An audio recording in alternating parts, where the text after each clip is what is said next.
фалшиви идеали, фалшиви дни, фалшиви сте цялите вие, фалшиви сте отгоре до долу, от петите до главата, фалшиви сте, няма какво да ви чакам, римите ви не струват нищо, вие не разбирате, че това не е типично, а вие сте хора, се държите като животно, като звяр, не знам какво ви става и не може да се осъзнаете, защото всеки ден се правите и мислите, че да живеете, знаете. Как ще знаете да живеете, като си имате за велики?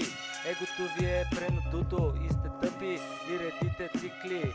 Не ви разбирам, вие сте луди, хората болни, пак се делят и пак илюминират, и пак войни правят, и пак света тровят, защото така трябва, защото така са ги програмирали. От Баба Яга няма да избяга, защото той знае, че тя ще го налага с сопата по главата, сатаната. Аз съм тук, Баба Яга, от душата, идвам от това да бъде идиот, да бъде материално момче хубот, да бъде с женките и да прави проблемите, да се мисли за криминалното момче. Бати смешника, бати глупака, той не разбира, че дявола ще го чака и ще го деструктира, ще го изпрати в сатаната, ще го прати в ада, вътре в недрата на земята и ще се го изгаври, защото той не знае какво да направи, как да се спаси, как да избяга от тъмните сили, от демоните.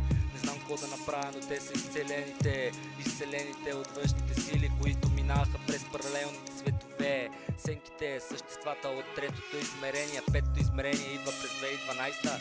Ще дойде момента, когато всичко ще се промени и ще стане друго, ще се изкриви света, ще се променят физичните закони и ще съдера всяка жива клетка, която мисли само себе си как да управлява и как какво и да дава.